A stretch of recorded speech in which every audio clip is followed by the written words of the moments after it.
Pues pensa ezazu, mila egunetan zenbat eta zenbat ametsa, zenbat amets gaiztoa, amets onak, baina gero geratu direla ezertan. Eta pentsatu, pues, aztekiri bat dela eta behin betiko moztu bat dela historio urdin honekin. Eta, bueno, aberean normalizaziora ailegatzen den, behin betikoa da. Bai, ze esango dizut, ezta? Hainbat gora bera eta gero horixe da, orain behar duguna, atsedena, behar dugu hau konpontzea.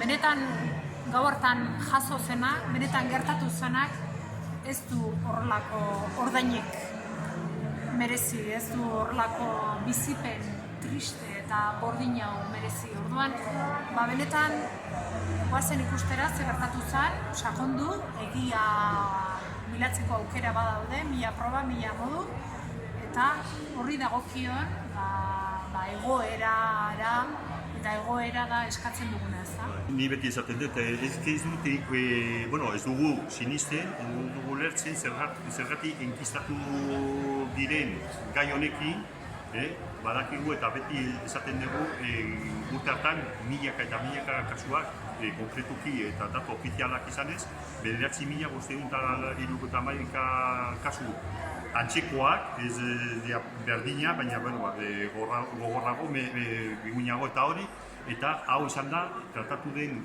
kasu bakarra terrorismo bezala. Zergatik enkistatu da, terrorismotik atera da, eta jarretzen duten neurri berdinan, hainbat eskaerak eskatzen gogorrak, fuerteenak, eta, nondik etorriko den soluzioa. Gau haietan ere pastillaren beharra izan dugu ere, askotan ez da. Amets gaizto honekin ezin izan dugulako hasieran batez ere eta une gogorretan ezinezkoa izan delako lo hartu. Hau inposatu digute, egoera hau inposatu digute, gu eta ez da gure semeak ez dute hau bilatu, eta olako neurketara ailegatzea kasu hau honengatik eta hori, amets gaiztoa dela, eta ordaintzen ari gara gure bizitzarekin betere. Beraiek gartzeran izanez, bere bizitzak daukatela itxita eta moztuta, eta guri baita ere moztu egin ditut nolabait, kasu honekin, bi urte luze hauetan, gure bizitza ez da normala. Jarretu behar dugu gure bizitza normaltasunera eramaten, baina gauzak erabat aldatuta daude. Bilerak, amaiak esaten duen bezala, pastillak hartzen lo egiteko eta honekin moztu behar da. Beldurra ematen du, horrela ez da, aurrez ikustea, orain arte izan dugun esperientzia ez dalako ona izan, ez da? Guk eraman ditugu hainbat froga, bideo, gau hartan kalean ibili ziren gazteak, eta horrekin guztiarekin konturatzen gara, ez dela hori importanteena izan, importanteena izan da beste gauza bat. Guk eraman dugu egiarekin joan gara, baina pentsa ze gogorra den esatea, orain esatera noana, egia, orain arte ez da importantea izan, epaiketa batean, orduan, hori oso gogorra da, ez da inartzea, orduan, badaude hori 56 testigu, 11 perito, sententzian agertzen ez direnak, horiek epaiketan emandako bertsioa, horien testigantza sententzian ez agertzen, nahi eta isilduak izan dira, ez da, eta horiek modu garbi batean agerian jartzen dute halako borroka bortitzarik ez zala egon Koxka tabernan.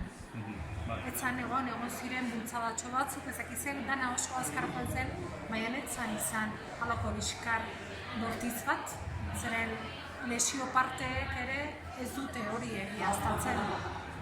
Orduan, hor gaude, zurrunbilo horretan gaude, gezurra handi horretan gaude, eta ia behingoan irailaren 18 zerbait egin daitekeen. ba, noski esperantza ez dugula galdu nahi, baina beldurra handia ematen digu. Beti esaten dezua. Orain arte izan dugun esperientzia txarra. Justizia baldin badago, orain arte ez dugu justiziarik ikusi, gure kasuan, eta espero dugu, behin betiko ja, justizia jarriko dela mai gainean, eta mai gainean jartzen bali badute, ez dugu bakarrik esaten.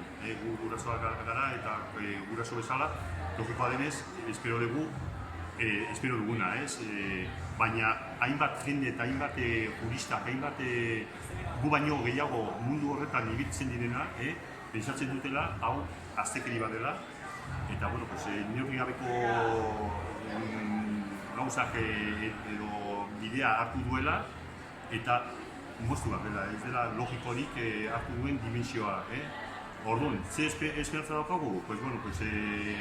Ni egia esan, ni izaiatzen ez mantentzen horizontala, ez? Laua. Zeta, klar, ilusioarekin jolazen bali baduzu, azkenean ematen dizute batzakuzetatik, eta horrein arte hala izan da. Ezin duzu pesimista izan, ni izanez ez naiz pesimistari, eta saiatzen egin mantentzen, txispa hori, barruan daudenei baita ere transmititzeko txispa hori, gure barnean eramaten dugun indarra beraie baita ere transmititzea eta indartsua mantentzea. Baina, ze espero dugu? Geroak esango du, baina zilegi dena edo beharko lutzaktekena da ja lehenbailen konpontzea. Zer azken finean, gau hartan gertatutako, jasotako gertakari haiek, inork ez ditu babestu, inork ez du ontzat eman, ez da? Egin dute erreratu bat, eta erreratu hori desmontatu egin zaie, gu epaiketatik atea ginen oso optimista, egia esan, optimista, ikusi genuelako, likukoak zer adierazi zuten, jende guztiak, agertu zen jende guztia, eta bakarri hartu dute lauen testigantza. Horrela?